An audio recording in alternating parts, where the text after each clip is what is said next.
Entretien des Patriotes, bonjour à tous. Les paysans se battent pour ne pas mourir, mais Gabriel Attal, lui, parle de sexe aux élèves.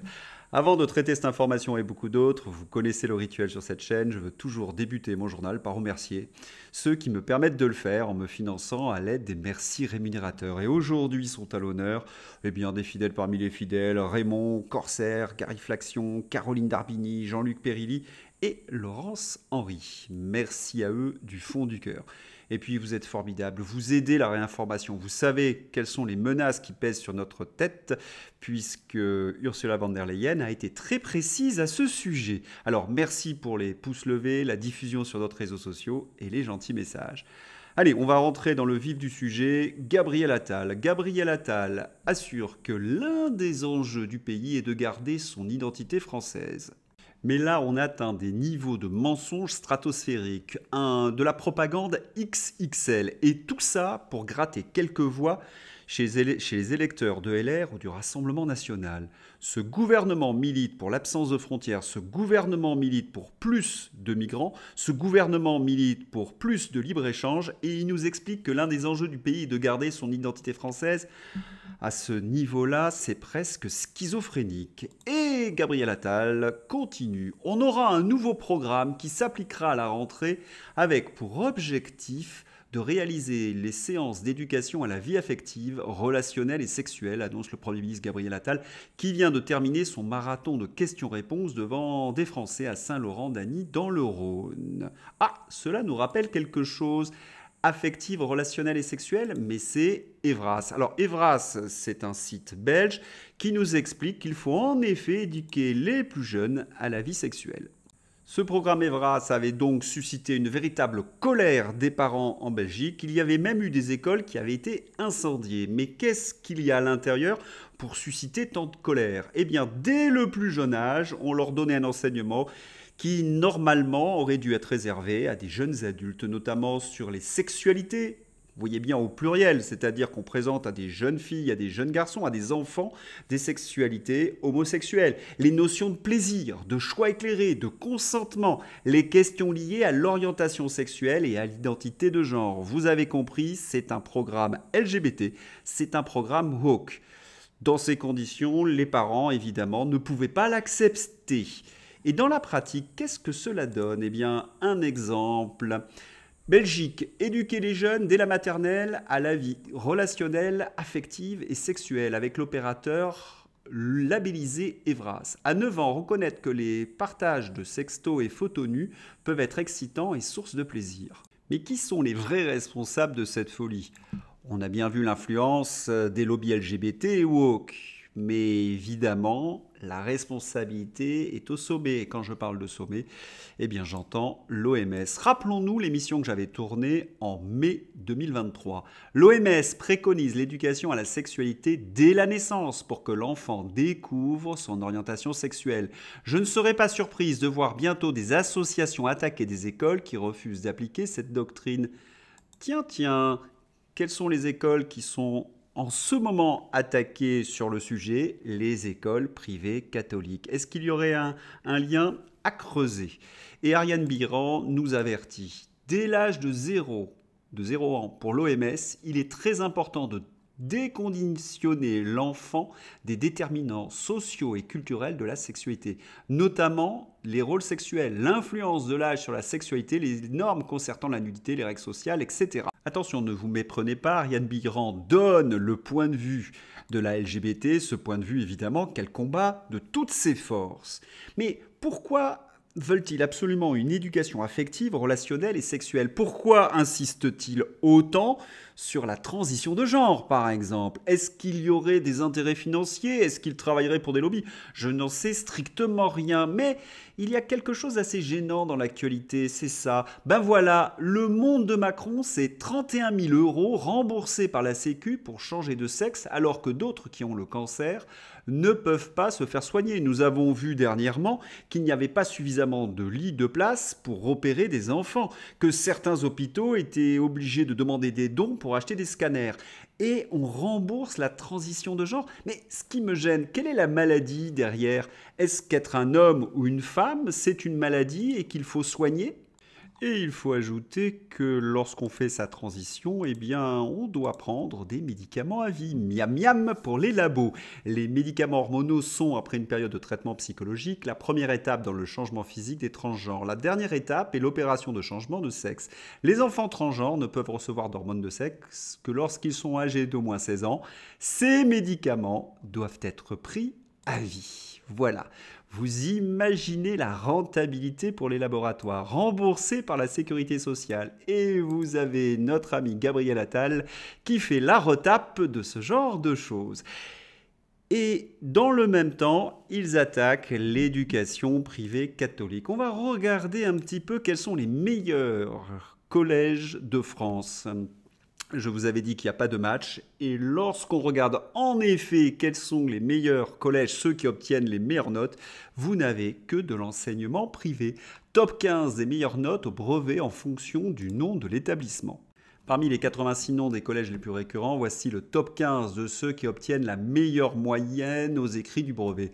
La totalité de ces noms sont des références religieuses, les établissements en question étant privés catholiques. Notre-Dame, la Providence, Sainte-Thérèse, Jeanne d'Arc, Saint-Joseph, Immaculée Conception, Sainte-Marie, Saint-Louis, Sacré-Cœur, Saint-Paul, etc. Les études sont, comment dirais-je, indiscutables sur la question. Il n'y a pas de match. Le taux d'échec au brevet des collèges est 4 fois plus élevé dans le public que dans le privé. 13,1% dans le public, 3,2% dans le privé. Mais pourquoi les ministres mettent-ils leurs enfants dans des collèges privés? Eh bien, pour cette raison. Certains s'indignent qu'Oudéa Castéra ait mis ses enfants à Stanislas. Pourtant, le taux d'échec au brevet des collèges est 4 fois plus faible dans le privé que dans le public. Je vais donc me répéter, le scandale, ce n'est pas qu'elle place ses enfants dans le privé, non, le véritable scandale, c'est qu'elle est complice de ce désastre. Je lisais le dossier de Livre Noir sur l'effondrement du niveau dans le système éducatif public et je dois reconnaître que je n'ai pas été convaincu par ce que j'ai lu. Non, le système éducatif français, c'est une véritable fabrique à crétins. C'était Brigelli d'ailleurs qui l'avait écrit au début des années 2000. Et pour quelles raisons? Ce sont d'abord une idéologie très à gauche, qui n'éveille pas au sens, c'est l'école inclusive, c'est l'hétérogénéité des classes, c'est le fait que petit à petit, eh bien, les classes de 4e, de 3e, seconde deviennent de véritables ghettos où se développe une culture chez l'enfant anti-intellectuelle. Et les enseignants vivent un véritable enfer dans ces classes parce qu'ils n'ont pas les moyens de rétablir l'ordre. Tant qu'on n'ira pas vers ces mesures, eh bien, on ne pourra pas enseigner. Que se passe-t-il dans le privé? Eh bien, l'ordre règne, et c'est toute la différence. On va revenir également sur le dossier Jordan Bardella, parce que nous avons eu la confession d'un ancien journaliste de complément d'enquête, Jacques Cardoz. Écoutons-le. Qui était ancien présentateur. Surtout, j'étais dans la société de production il y a 6 mois, qui a été mandatée pour fabriquer ce reportage. D'accord. Et j'étais aux côtés de Pierre-Stéphane Faure lorsqu'il a démarré le tournage. Ah oui, donc je sais exactement ce qui s'est dit à ce moment-là. Et après vos premiers jours de tournage, très vite, Pierre-Stéphane a dit « il est trop lisse, on n'y arrivera pas, il n'y a rien à aller chercher ». Donc ils étaient déjà très déçus du contenu. Mais surtout, on a eu une discussion assez vite avec les responsables de complément d'enquête, en l'occurrence Hugo Plagnard, qui a dit « tu comprends ce sujet, on ne peut pas le rater, c'est le plus important pour nous ». Et ça m'a extrêmement choqué parce que je lui ai dit pourquoi? Parce qu'il est prévu peu de temps avant les européennes. Et donc, il y avait un objectif de vous cibler et de cibler le timing, c'est-à-dire à 5-6 mois des européennes. Moi, ça me choque beaucoup. Rappelons-nous, quand les dirigeantes de l'audiovisuel public, Delphine Ernotte, PDG de France Télévisions, et Sybille Veil, directrice générale de Radio France, attendent Rima Abdul Malak, l'ancienne ministre de la Culture, à la sortie du ministère de la Culture, rue de Valois, pour l'applaudir et l'embrasser comme des groupies. Cela en dit long. A-t-on besoin d'avoir d'autres preuves de la collusion entre les journalistes et le pouvoir politique? Il me semble que les choses sont claires, et merci à Jacques Cardoz d'avoir dit clairement ce que nous soupçonnions dans ces entretiens. Emmanuel Macron est entré en campagne, il jette des boules puantes sur son adversaire, j'ai montré le dernier sondage, 31% pour le Rassemblement national, ils essaient donc de démolir le Rassemblement national pour donner un peu d'air à la liste Renaissance. Vous voyez Gabriel Attal sur le terrain présenter des mesurettes ou nous enfumer en affirmant des choses complètement aberrantes, l'identité française par exemple, et puis Emmanuel Macron reprend son uniforme de chef de guerre. Il faut dire que l'uniforme de chef de guerre lui avait réussi, hélas, en 2022, et il demande également à ses sbires de raconter n'importe quoi sur les plateaux de télévision. L'Europe et la France redécouvrent qu'ils sont concernés par la guerre. Si la Russie gagne en Ukraine, Poutine a déjà annoncé qu'il s'attaquera aux Pays-Baltes, à la Pologne, à la Roumanie. On sera obligé d'aller se battre ou c'est la fin de l'Europe. Laurent Ozon réagit, jusqu'à la mort, jusqu'à la révolte, ces fous nous emmènent dans l'enfer d'une nouvelle guerre européenne sous les coups de fouet d'une mafia qui a juré la destruction de ce continent. Je tiens à signaler que Vladimir Poutine n'a jamais dit, n'a jamais annoncé qu'il attaquerait les Pays-Baltes, la Pologne ou la Roumanie. Ce n'est qu'un bobard et aucun journaliste sur place, sur la 5, reprend Guillaume Ancel, qui est habitué à ces bobards médiatiques. Mais attention, s'il dit ces bobards, c'est qu'il est, comment dirais-je, dans un narratif. Et le narratif, je viens de vous le dire. Emmanuel Macron reprend ses habits de chef de guerre pour essayer d'apparaître plus positivement aux yeux des Français. Dans mon dernier numéro, je vous ai montré à partir des analyses d'Emmanuel Todd qu'Emmanuel Macron ne compte plus sur la scène internationale. Ce n'est qu'une posture politique. Mais est-ce qu'il va pouvoir nous rejouer éternellement la même pièce? Je ne crois pas lorsque je vois les sondages. Et surtout que les Russes commencent un petit peu à s'agacer et eux, ils balancent de vraies informations. Lavrov fait allusion à une proposition foireuse et indigne qui lui aurait été transmise par quelqu'un qui n'aurait pas suffisamment, Stéphane, séjourné dans les milieux diplomatiques et les cercles de réflexion sur les relations internationales ces 30 dernières années. Je vous mets l'extrait du brillant ministre des Affaires étrangères russe, lui il est brillant, qui est en train d'expliquer qu'un dirigeant européen, mais on a tous compris que c'était un dirigeant français, était venu lui demander de l'aide en Afrique. Et Lavrov lui a fait remarquer qu'au niveau européen, ce n'était pas le cas. Nos relations sont nulles et elles risquent de le rester pendant un long moment. Et vous le savez que c'est désastreux pour notre économie et on voit ce qui se passe en Allemagne. Alors, quand Guillaume Ancel explique que les Russes sont agressifs, il faut remettre les choses en place. Christian Arbulot est un pionnier de l'intelligence économique et un spécialiste de la guerre économique, concept dont il fut l'initiateur en France et en Europe. Il est le cofondateur et directeur de l'école de guerre économique.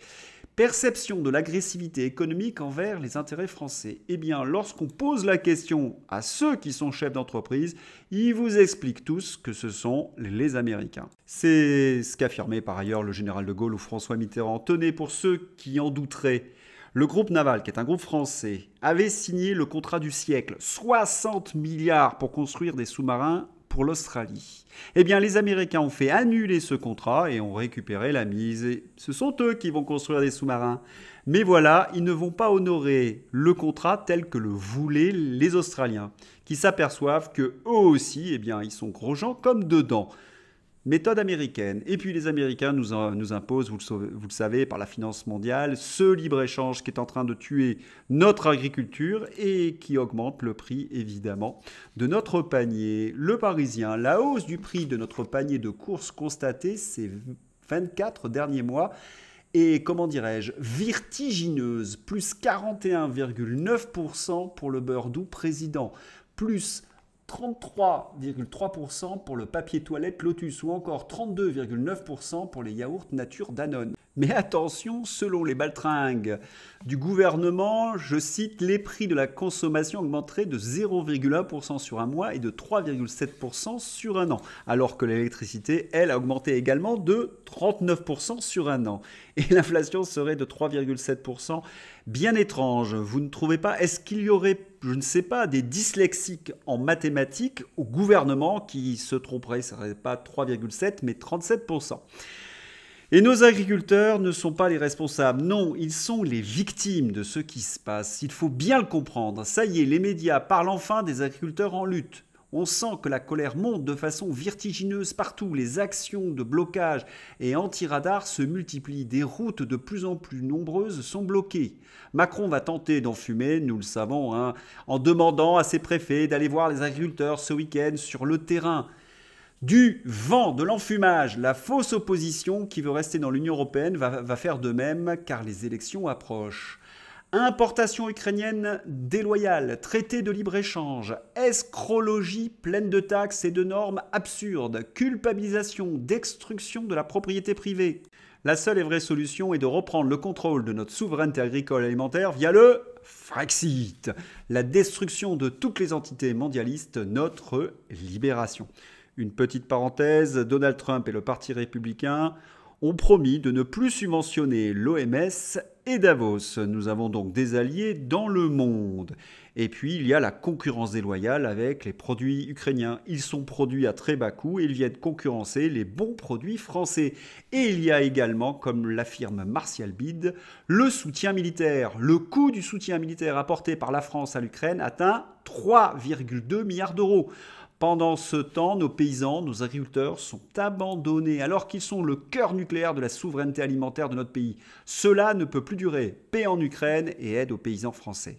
Et qui sont donc les responsables de cette situation? Emmanuel Macron et ses acolytes de Davos, ces acolytes mondialistes, parce qu'ils ont décidé, vous le savez, ce fameux pacte vert qui a été voté par Bruxelles, et notamment cette réduction des émissions nettes d'au moins 55% d'ici à 2030. Alors cela paraît très beau sur le papier, mais dans la réalité, cela signifie que l'agriculture va voir ses coûts augmenter.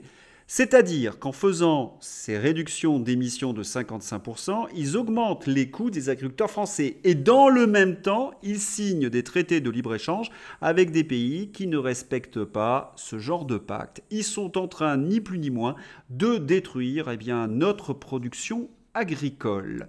Qu'est-ce que c'est exactement le pacte vert? Regardez les objectifs.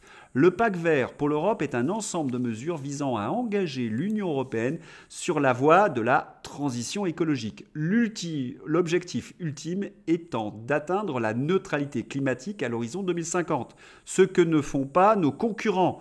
Ils favorisent la transformation de l'Union européenne en une société juste et prospère, blablabla, dotée d'une économie moderne et compétitive. Je vous laisse cette énumération de propagande, mais il y a le mot compétitif qui m'intéresse. Dans une agriculture compétitive, vous êtes obligé d'aller vers le bas. Vous êtes obligé de vous adapter aux standards des pays du tiers-monde qui, eux, ne respectent pas les normes environnementales. C'est de cela dont il s'agit, messieurs les écologistes et les têtes pensantes de Davos. Je pense que nous aurons la réponse dans quelques temps. On va d'ailleurs élargir le problème à ce qui s'est passé justement dans le Davos 2024. Que veulent-ils, ces têtes pensantes de Davos? Nous instaurer l'intelligence artificielle. L'intelligence artificielle pourrait bouleverser jusqu'à 40% des emplois dans le monde selon le FMI.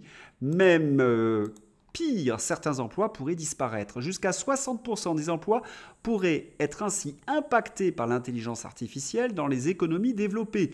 Mais si environ la moitié de ces métiers devraient bénéficier d'une productivité accrue. La productivité accrue ne bénéficie essentiellement qu'au fonds de pension américain, absolument pas aux salariés. C'est-à-dire que les agriculteurs, voire les cadres supérieurs, sont exactement dans la même situation. Je vais m'expliquer à l'issue de cette argumentation. L'autre moitié va voir ses tâches vitales effectuées par de l'intelligence artificielle. Un développement qui risque de diminuer les offres d'emploi de ces secteurs, donc de l'industrie et de la finance, tirant les salaires vers le bas. Dans certains cas extrêmes, certaines professions vont tout simplement disparaître. Vous vous demandez, mais où veut-il en venir? J'y viens, ne vous inquiétez pas. Grandes entreprises, médias, comment les milliardaires achètent le pouvoir. Depuis 2020, l'accroissement de la fortune des milliardaires et l'accumulation de profits des multinationales sont intrinsèquement liés. À l'heure où l'élite économique se réunit à Davos, le rapport multinational et inégalités multiples révèle notamment que 7 des 10 plus grandes entreprises mondiales ont un PDG, milliardaire ou un milliardaire comme actionnaire principal. Les grandes entreprises ont un pouvoir démesuré et sont une machine à fabriquer des inégalités. Certains d'entre vous m'ont dit « mais c'est bien qu'il y ait des grandes entreprises ». Non, pas dans un système ultralibéral dirigé par les Américains. Salaire qui augmente moins que la rémunération des PDG, bénéfices majoritairement utilisés pour rémunérer les actionnaires. Alors, je voudrais m'arrêter 2 secondes. Qu'est-ce qui se passe? Nos grandes entreprises françaises ont fait de très gros bénéfices depuis 3 ans. Où sont allés ces bénéfices? Eh bien, au rachat d'actions. C'est-à-dire qu'ils rachètent des actions pour faire monter les actions et donc rémunérer les actionnaires, c'est-à-dire les BlackRock et compagnie. Quant aux salariés, eh bien, ils voient leur pouvoir d'achat stagner, voire baisser, puisqu'il y a de l'inflation. Voilà le système en place. Ce qui est vrai pour les entreprises est vrai également, vous allez le voir, pour l'agriculture. Je m'explique dans un instant.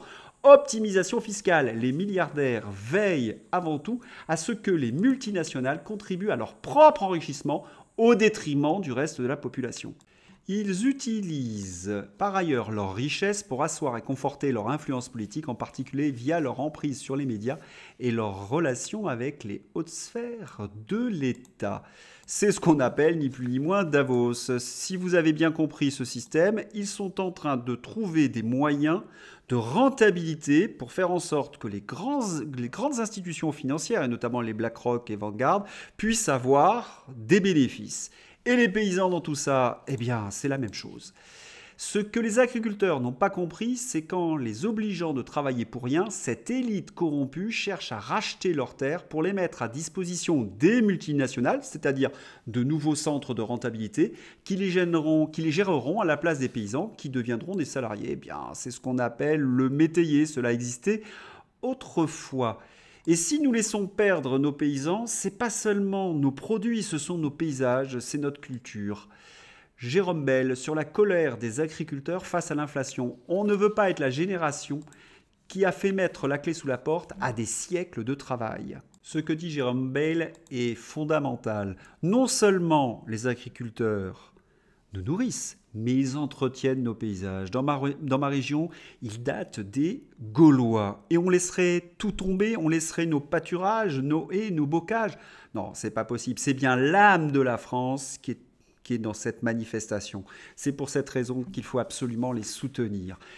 Et puis on va terminer quand même sur une nouvelle assez positive. Lors du Forum économique mondial, on a pu observer un consensus quant à la désagrégation d'un monde globalisé au profit de blocs animés par une volonté de puissance. Reste à voir comment ce nouvel ordre mondial pourra fonctionner. Oui, nous sommes dans une période de déglobalisation parce que les BRICS refusent de se soumettre au diktat du wokisme, au diktat de l'oncle Sam. La France aurait une carte à jouer, mais voilà, nous avons Emmanuel Macron au pouvoir. On va laisser la parole à Vladimir Poutine. Pourquoi voulez-vous que je détruise la France? Il y a Macron pour cela. Voilà, j'espère que vous avez apprécié ce journal. Je vous souhaite un excellent dimanche. À bientôt. Au revoir.